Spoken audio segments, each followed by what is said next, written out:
Donc, bonjour, chers assistants. Je vais d'abord saluer la présence de notre doyen, M. Nalla, n'est-ce pas, de notre supérieur hiérarchique, M. le censeur, M. Mbong, n'est-ce pas, de la présence également des collègues de l'élémentaire, des deux collèges, n'est-ce pas, et du lycée. Mais également saluer la présence de l'ensemble des élèves qui sont là pour participer au banquet du donner et du recevoir pour parler comme Léopold Sédar Senghor. Je remercie d'abord M. Diallo, le vice-président, et surtout M. Diédiou, le président de cette amicale, également l'ensemble des panélistes qui m'ont précédé et qui ont été à la hauteur, n'est-ce pas? Je remercie également l'équipe qui accompagne tout simplement M. Le président. Vous m'avez quand même mis dans une situation très inconfortable. Quand M. Diédiou, le président, m'a appelé pour me dire, M. Diagne, on attend que vous avez peur, n'est-ce pas? Sérieusement, vous avez des sueurs froides, n'est-ce pas? J'étais en train de me dire au fond de moi-même que certainement le censeur me servirait une demande d'explication parce qu'il ne peut pas comprendre au moment où tout le monde m'attendait que je puisse venir en retard, n'est-ce pas? Mais rassurez-vous, monsieur le censeur, c'est parce que j'étais en train de bien peaufiner mon travail, n'est-ce pas? Effectivement.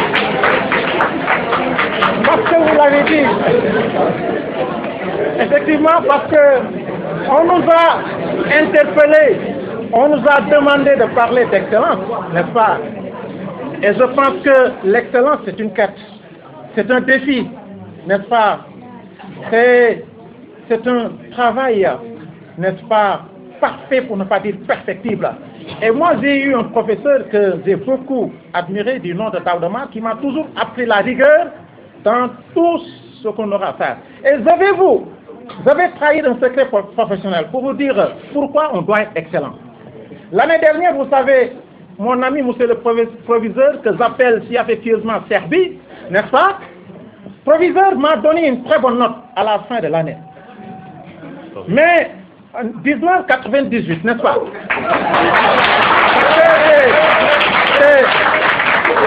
C'est le censeur qui m'oblige à donner ma note, d'accord? Mais attention, il y a problème. Pourquoi il y a problème? Le proviseur me dit que M. Diagne, vraiment, on voit que vous êtes très dévoué, vous êtes très engagé, vous êtes bien avec tout le monde, mais votre seul vous venez en retard. Et il a mis ponctualité. Et j'ai adressé une lettre au proviseur pour lui dire que plus jamais ça. Une lettre de clémence, une lettre de pardon. Et j'ai juré devant l'histoire, devant Dieu, que je ne vais plus venir en retard. Parce que je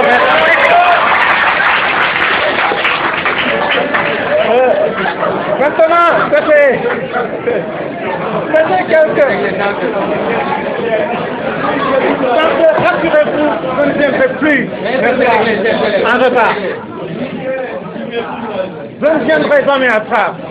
On nous a demandé de parler de l'excellence, n'est-ce pas? L'excellence, c'est savoir dire la vérité. L'excellence, c'est savoir assumer ses responsabilités. Je ne serai pas tendre avec vous, élèves. Parce que je vous dirai la vérité. Je ne serai pas tendre avec vous, mes collègues, parce que je vous dirai la vérité, je me dirai la vérité moi-même. Je ne serai pas tendre avec les autorités administratives, parce que je leur dirai également la vérité. N'est-ce pas? Maintenant, comme je n'ai pas l'éloquence de Mbaye, également de Ndiaye et de l'autre, moi j'aurai les yeux rivés, n'est-ce pas? Parce que je ne veux pas faire d'erreur, parce que je veux avoir un discours plus ou moins cohérent. D'accord. Introduction, l'excellence. L'excellence est une notion très galvaudée, qui aiguise les réflexions les plus fertiles, les actions les plus efficaces. L'excellence, un débat qui vient à point nommé. Si l'on sait que nos sociétés modernes sont dévastées par le démon mesquin de la médiocrité. L'excellence en littérature, puisqu'on me demande de travailler sur l'excellence en littérature, particulièrement quand on constate à notre grande dame que la littérature ne fait plus vibrer les cœurs des puristes de la langue française parce qu'elle n'est plus bien pratiquée. Mais l'excellence, c'est quoi d'abord? L'excellence n'est pas un don, elle est l'effort d'un travail soutenu. C'est une attitude, une façon d'être, une discipline intérieure que vous avez le libre choix d'activer ou pas. C'est l'ambition de devenir meilleur. En effet, l'excellence vous pousserez à vous hisser continuellement vers le haut. L'excellence, c'est tout simplement l'atteinte d'un idéal. Votre idéal, notre idéal. Votre idéal sera perfectible, améliorable et probablement dépassé. C'est votre idéal à vous, votre niveau d'excellence, celui que vous souhaiterez atteindre aujourd'hui et demain. Qu'aurait dit le maître Étienne? Il aurait dit simplement à son élève, fabrique des récipients, créez, pratiquez, entraînez-vous, plantez-vous, faites beaucoup d'erreurs, et de ces erreurs, améliorez-vous votre art. Votre premier tableau ne ressemblant jamais au dernier. Visez l'excellence, créez encore, et ce jusqu'à vous approcher d'un idéal, votre idéal. Cherchez toujours à vous améliorer. C'est ainsi que libéré de toute contrainte, libéré de tout stress, tout en gardant votre volonté inflexible, vous pourrez atteindre de grands résultats, bien plus grands que ce que vous aurez imaginé initialement. Comment viser alors l'excellence en littérature? Il convient d'abord de diagnostiquer le faible niveau en français, qui constitue la partie névralgique de l'activité littéraire. Diagnostiquons en deuxième partie le faible niveau en français. Accusés, levez-vous. Le tribunal de l'excellence demande aux élèves, parents d'élèves, aux professeurs, autorités éducatives de se mettre devant la barre. Ce n'est pas un secret de polichinelle. Le faible niveau des élèves est de plus en plus critiqué. Et les responsables, le faible niveau des élèves en français, est de plus en plus critiqué et les responsables doivent être situés. Vous élèves, pourquoi vous ne lisez plus? Pourquoi votre niveau d'expression est désastreux? Nous élèves, dites-vous souvent, acceptons et reconnaissons notre part de responsabilité grandissime dans notre débat et contre-performance en français, en littérature. Nous estimons que nous ne lisons pas assez. Nous estimons que nous sommes vautrés dans une paresse intellectuelle. Nous estimons que le plus gros de notre temps est consacré à la télévision, à l'Internet, à la cacophonie ambiante et futile.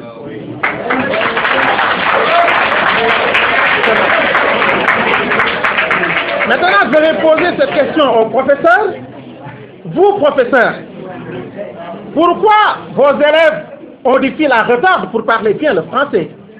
Je m'inquiète, M. Sark s'inquiète, M. Gay s'inquiète, n'est-ce pas? Et nous sommes fautifs, nous tous, d'accord. Nous, professeurs, nous pensons que rien de grandiose ne pourra se faire sans passion. Nous pensons que la lecture est le parent pauvre des occupations de nos élèves.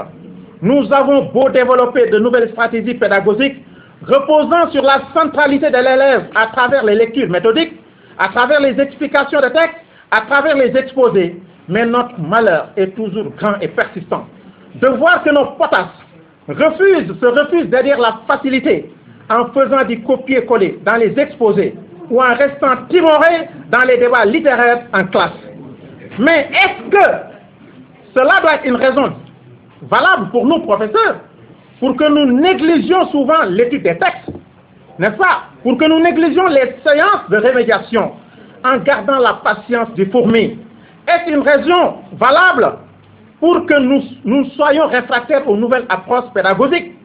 Est-ce une raison suffisante pour que nous ne consacrions pas plus de temps à la recherche, à la préparation de nos cours, pour que nous n'évitions pas toute improvisation, pour que nous refutions d'en tenir avec nos élèves des relations heurtées, fondées sur l'école de la contrainte, où la pédagogie serait un champ de bataille, l'enseignant un soldat, l'élève un ennemi à abattre.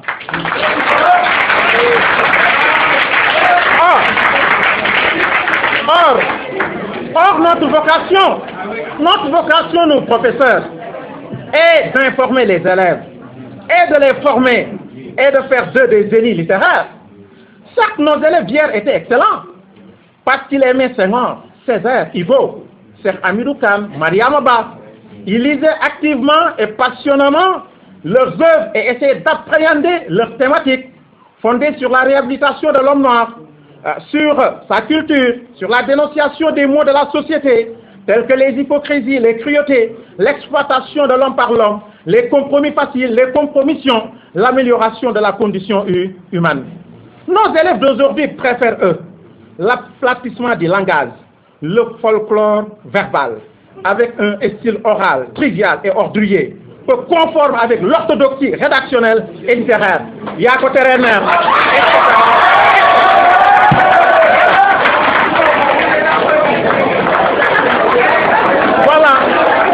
Voilà le problème de nos élèves.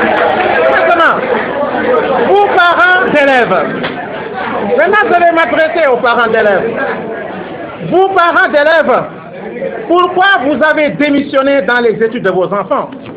Nous, parents d'élèves, reconnaissons notre laxisme, notre démission, quand nous ne contrôlons plus les études de nos enfants, quand nous n'encadrons plus leurs loisirs, quand nous n'assumons plus complètement notre rôle de guide et de conseiller, quand nous n'investissions plus assez en termes de matériel pédagogique dans leurs études, quand nous ne daignons plus nous rendre même à leur école pour nous enquérir de leurs résultats scolaires.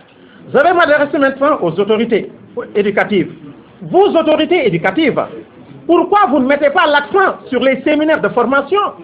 Pourquoi vous ne mettez pas l'accent sur les cénacles littéraires où les enseignants, professeurs de lettres seront en conclave durant 2 ou 3 jours pour partager et discuter sur l'approche sur les compétences, les voies et moyens pour parfaire les enseignements et cultiver l'excellence chez les élèves? Pourquoi vous ne mettez pas en place des centres culturels dans toutes les contrées, mais également des bibliothèques dans toutes les capitales régionales, dans tous les départements, dans toutes les localités? Pourquoi vous ne stimulez pas l'émulation littéraire en organisant des compétitions départementales et régionales en français et en littérature? L'excellence en littérature est bel et bien possible, pourvu que nous en dessinions avec efficacité les arbres miraculeux pour paraphraser mon ami, tout simplement, Aimé Césaire. Maintenant, mais alors, comment viser l'excellence? C'est le 3e point de notre débat. Comment viser l'excellence en littérature? L'excellence n'est pas un vain mot. Elle est la constance dans l'effort de bien faire, de mieux faire. Elle est don de soi, pouvoir sur soi, dépassement de soi. L'excellence en littérature requiert des compétences rédactionnelles, discursives et argumentatives. Savoir écrire, oui, mais savoir parler, savoir convaincre ne relève pas d'une sinécure, ni d'un miracle. C'est par la lecture que l'on perfectionne son niveau d'expression, que l'on acquiert graduellement de nouvelles connaissances qui ouvrent notre horizon, qui élargissent notre horizon et rendent fertile notre imagination et notre réflexion. Boileau disait, je le cite, tout ce qui se conçoit bien s'énonce clairement et les mots pour le dire arrivent aisément. Fin de citation. Limitation consciente ou inconsciente.